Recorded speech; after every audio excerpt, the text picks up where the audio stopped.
There's something happening that nobody's talking about. Highly conscious people are quietly disappearing from society. It's not depression. It's not antisocial behavior. It's evolution.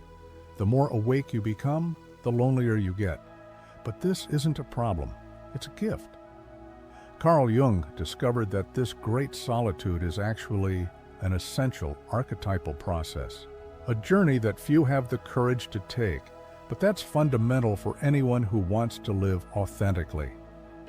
If you're feeling increasingly out of place in the world, like you no longer belong to the groups you used to hang out with, this video will change your perspective on solitude forever.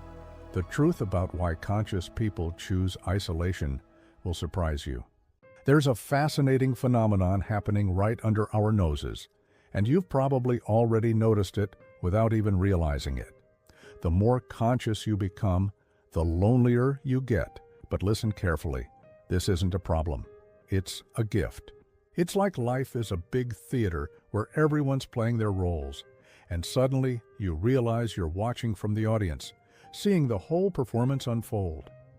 This heightened perception isn't a flaw in your personality or a sign that something's wrong with you. Everywhere, highly developed people are quietly withdrawing from mainstream society like ghosts walking among us. They don't make dramatic announcements or create controversy on social media. They simply disappear, evaporate from the social radar as if they were never there.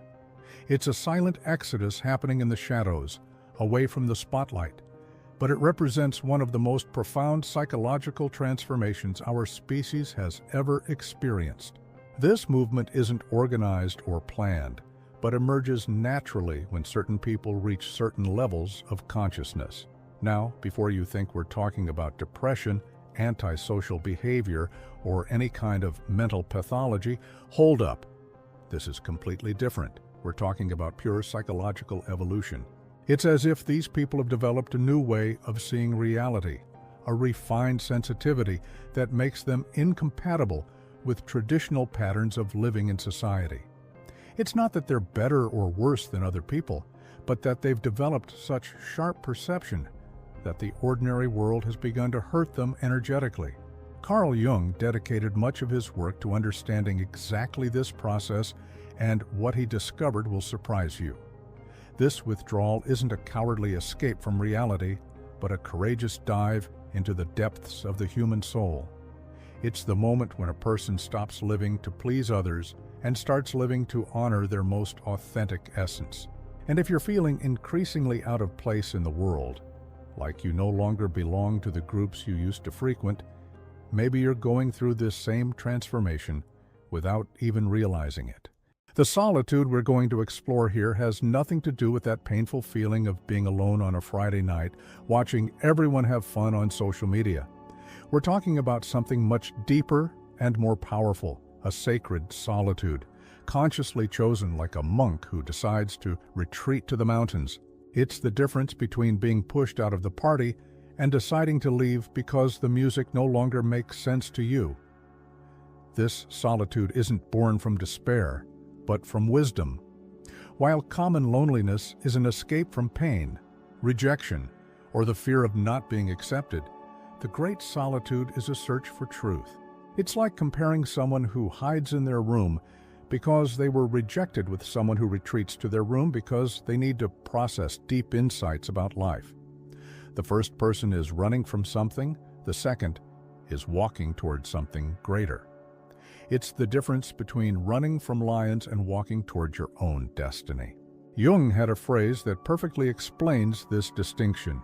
One who looks outside dreams, one who looks within awakens. Common loneliness keeps the person looking outward, comparing themselves to others, wanting to be accepted, living off fantasies about how it would be if they had more friends or relationships.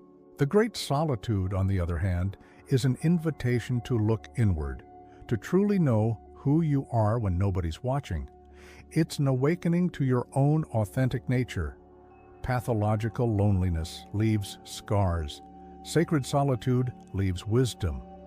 A person in common loneliness becomes bitter, resentful, full of self-pity and criticism of the world. But those who experience the great solitude emerge with a deeper understanding of human nature, with genuine compassion and mental clarity that few can achieve. But here, an intriguing question arises. How exactly does this transformation happen, and what awakens this need for conscious isolation? There's a moment in some people's lives that seems straight out of a science fiction movie. It's like they put on special glasses and suddenly can see the matrix.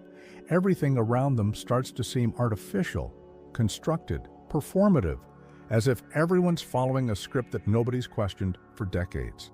Conversations at work about football or reality shows start to sound like white noise, and those social gatherings that used to be fun now seem like theaters where everyone's playing fake versions of themselves. It's the moment of awakening, and it can be scary.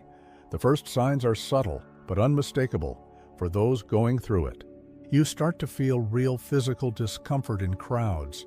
It's not shyness or social anxiety. It's something deeper, as if your energy field is being bombarded by dissonant frequencies. Superficial conversations become literally unbearable. It's like trying to eat cardboard when you're used to real food. You find yourself leaving parties early, making excuses not to go to social events, and preferring to stay home with a good book rather than participate in yet another empty conversation circle. The persona, that social mask we all wear to function in society, starts to feel tight like a small shoe. Before it was comfortable protection, you knew exactly how to act in each situation, what role to play for each audience, which version of yourself to present to be accepted. But now, this same mask has transformed into a suffocating prison. It's as if you've grown internally, but are still wearing the clothes from when you were a teenager. Every social interaction requires Herculean effort to maintain the facade. What's happening here is not teenage rebellion or superiority syndrome. It's psychological evolution in real time. Your consciousness has expanded beyond the limits that society considers normal, and now you need to make a crucial decision. Are you going to keep forcing yourself to fit in a box that no longer serves, or will you have the courage to break that box and discover who you really are underneath all those layers of social conditioning? But before getting to that answer, we need to understand what exactly this persona is and why it's become so problematic. For Jung, the persona is like a psychological uniform we wear to function in society. Imagine an actor who has different costumes for each play they're going to perform. When you're at work, you wear the professional persona. With family, the persona of the responsible son or daughter. On social media, that carefully edited version of yourself that's going to generate more likes. It's not lying or being fake. It's a necessary adaptation to navigate different social demands. Everyone has a persona, and it's essential for civilized life. Without it, it would be like walking naked in a hailstorm. The problem arises when the persona stops being a tool and becomes a prison. It's like you are such a talented actor that you ended up forgetting who you are when you leave the stage. You play so many different roles that you've lost touch with your authentic essence, with that version of yourself that exists when nobody's looking. The persona that should protect you is now suffocating you, preventing your true personality from flourishing. It's the most dangerous and most liberating moment of the psychological journey, when you realize you're living someone else's life. This awakening manifests in very concrete ways in the modern world. People are leaving successful careers that their parents dreamed of for them, even knowing they'll disappoint family expectations. Others end relationships that work perfectly on paper, but that require constant performance of the false personality, those dating relationships or marriages where you can't be completely yourself. It's like discovering you're playing a character in your own life, and this character has nothing to do with who you really are. The deconstruction of the persona isn't a smooth and romantic process like self-help movies make it seem. It's more like peeling an onion while crying. Each layer you remove reveals more complexity and often more pain. You start to question everything: your values, your goals, your friendships, even your personal preferences. Do I really like this? Or is it just what they expect me to like? becomes a constant question. But this deconstruction is just the first step of a much deeper process. And the practical manifestations of this awakening in today's digital world are even more fascinating. The first thing people in awakening do is disappear from social media, but not because of technology addiction or following some digital detox trend. It's something much deeper. They develop a real energetic incompatibility with the digital environment. It's like they're an FM radio frequency trying to play on an AM station. They simply can't vibrate at the same frequency as Instagram, Facebook, or TikTok anymore. Seeing people performing happiness, posting empty motivational phrases, or fighting about politics becomes physically uncomfortable, like hearing nails scratching a blackboard. Another common manifestation is radical environment change. Many people leave big cities and go live in smaller places, closer to nature. It's not just a search for quality of life in the conventional sense, but a real need to be in environments that don't assault their newly developed sensitivity. It's as if they've developed thinner psychological skin that can no longer tolerate the noise, visual pollution, and chaotic energy of urban centers, small towns, farms, alternative communities, or even other countries become natural destinations. There's also the phenomenon of relationships that simply don't work anymore. It's not because of betrayal, fights, or obvious incompatibility. It's because these relationships require constant performance of the false personality. Those friendships where you always have to be fine, relationships where you can't show your real vulnerabilities, or social circles where you have to agree with opinions that no longer make sense to you. It's like trying to wear clothes that fit perfectly for years, but suddenly became too tight. The person simply can't fake enthusiasm for empty conversations or social events that don't feed their soul anymore. What's fascinating about this process is that these changes aren't planned or dramatic. They happen organically, almost instinctively. The person wakes up one day and simply can't open Instagram anymore, or doesn't have energy to go to that party they used to find fun. It's as if the body and mind have developed an automatic defense system against environments and situations that drain their vital energy. But what's behind this energetic incompatibility is even more intriguing and has everything to do with how our consciousness interacts with society's collective unconscious. Imagine that society is like a great ocean where everyone swims in the same current, following the same thought patterns, the same beliefs, the same collective fears. Jung called this the collective unconscious. It's like a psychic internet where everyone's connected, sharing the same neuroses, the same illusions, the same projections. It works like a big shared reality bubble where nobody questions why they're swimming in this direction. But some people develop such refined consciousness that they begin to perceive they're being dragged by a current they didn't choose. And this generates real energetic conflict. Awakened people begin to feel literal physical discomfort in environments dominated by the collective unconscious. Shopping centers, big events, even work meetings can become energetically toxic. It's as if they've developed a psychological allergy to other people's unconscious projections. When someone is projecting their anger, their fears, their insecurities into the environment, a conscious person feels it in their body: headache, nausea, unexplained fatigue. It's not excessive sensitivity or being high maintenance. It's the result of carrying light in a room full of unintegrated shadows. The weight of maintaining consciousness amidst collective unconsciousness is like trying to keep a candle lit during a storm. It requires constant energy, permanent vigilance, Herculean effort not to be sucked back into automatic patterns of thought and behavior. That's why many conscious people feel exhausted after social interactions. It's not because they're antisocial. It's because they're constantly translating between two different worlds, trying to maintain their authenticity while navigating an environment that rewards conformity. Jung observed that these people have a specific social function. They're like canaries in a coal mine, alerting about toxicities that the collective can't perceive yet. They feel first the imbalances, the collective lies, the unintegrated shadows of society. It's a painful function, but essential for the evolution of human consciousness. They're like psychological antennas picking up frequencies that most can't tune into yet. But the question that remains is, what exactly happens when these people decide to completely withdraw to process all this they're picking up? When someone finally surrenders to the great solitude, they're not just resting or isolating, they're entering a kind of alchemical laboratory of the soul. Jung called this individuation the most important process of psychological life, becoming truly individual, unique, authentic.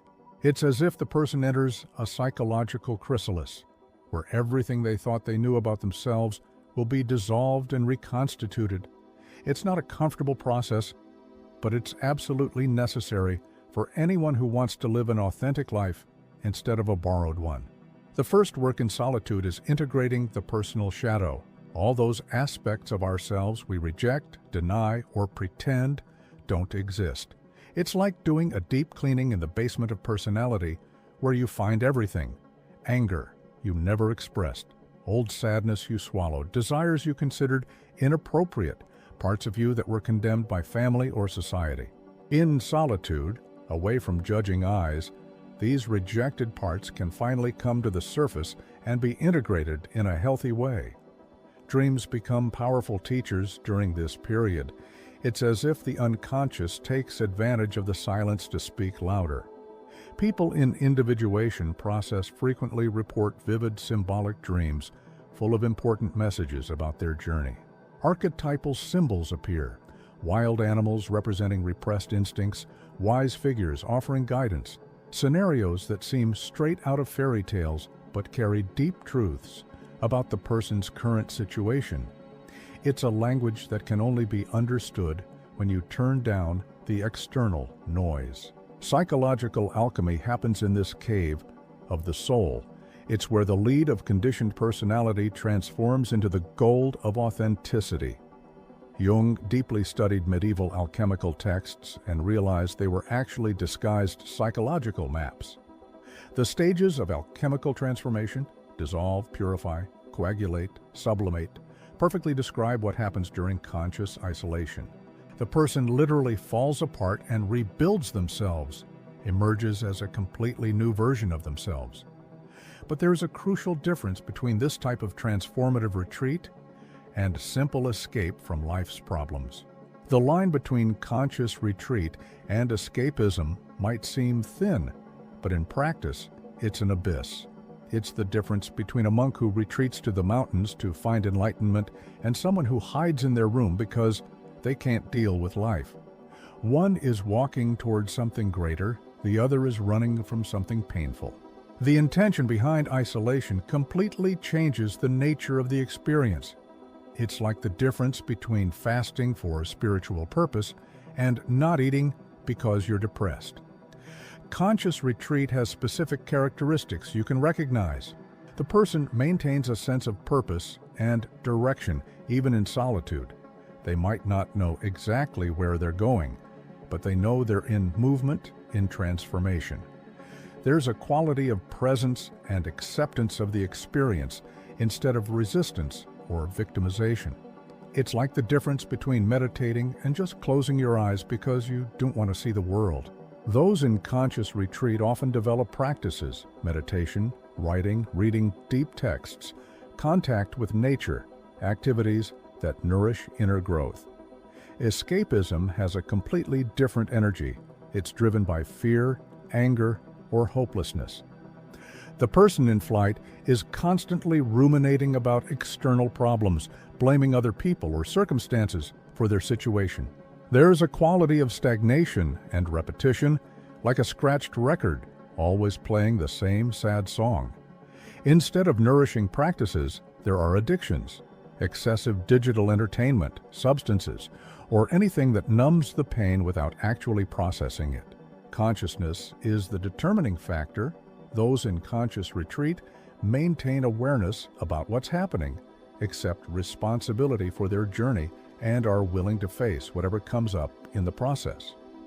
It's like the difference between voluntarily entering a cave, knowing you'll find treasures, versus being pushed into a cave and complaining about the darkness.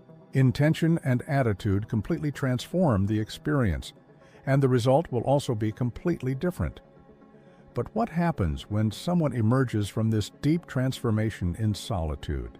Here's one of the most fascinating parts of this whole process. When someone completes their journey in the great solitude and is ready to return to the world, they do not return to mainstream society. That would be like trying to wear children's clothes after having grown up. These transformed people can no longer fit into the mainstream because they've expanded beyond conventional limits of human consciousness. It's as if they've visited a foreign country and returned speaking a language that few understand. The return isn't to the center of society, but to its frontiers, its margins, its border spaces.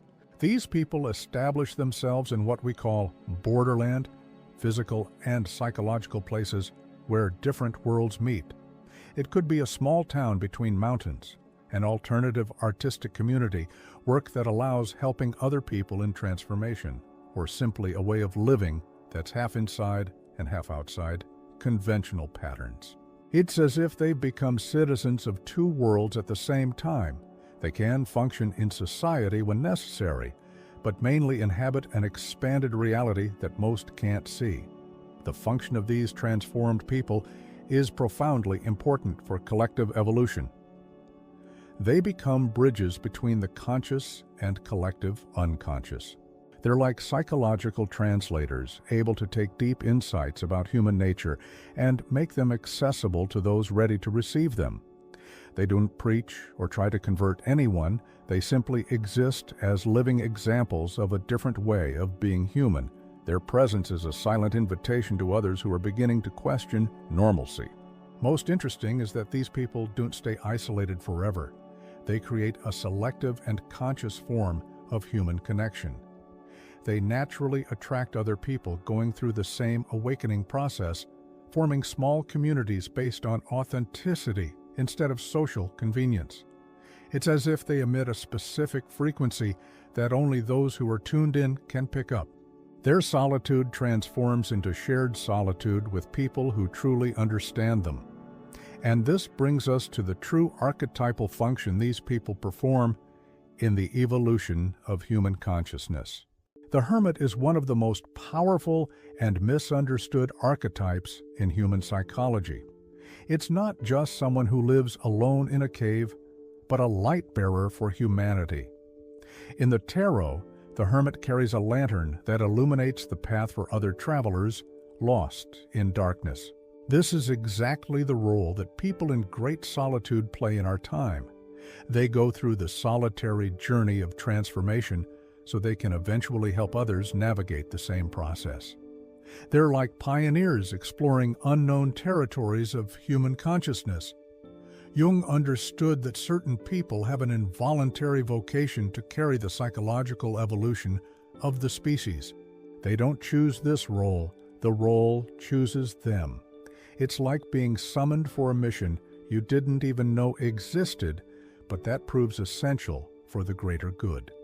These people experience firsthand the deepest individuation processes so they can later serve as guides, therapists, artists, writers, or simply living examples of a more authentic way of existing.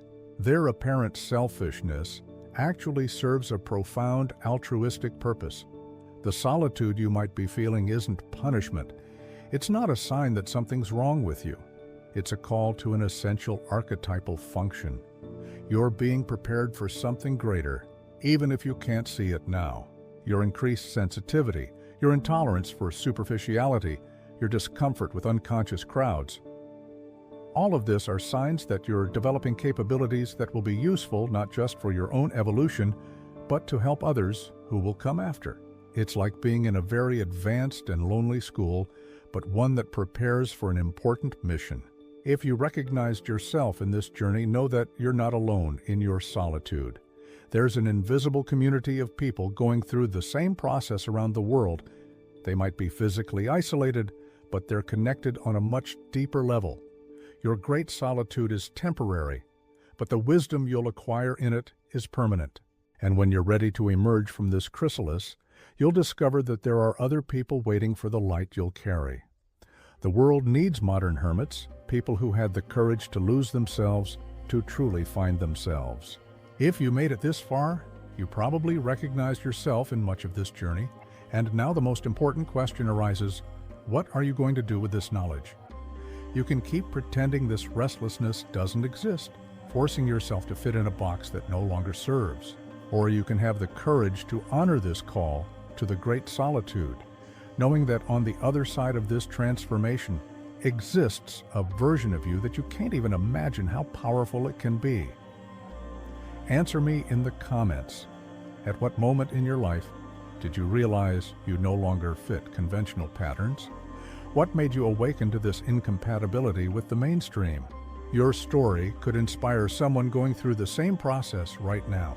And if you're in the middle of this conscious isolation journey, what practices have helped you transform this solitude into growth?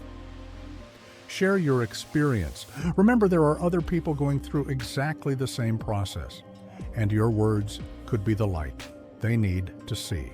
The question that won't go away is, do you have the courage to embrace your great solitude, even knowing it means giving up the approval of the majority? Because in the end, the choice is always yours. Live an authentic life on the frontier or a borrowed life in the center. If this content touched something deep within you, subscribe to the channel and hit the notification bell to continue this journey of self-knowledge and consciousness with me. And since we're talking about Jung and individuation, I prepared a special video about how to integrate your personal shadow, that part of you that was rejected but needs to be embraced for you to become complete. Click there, that will appear on your screen, because this journey is just beginning.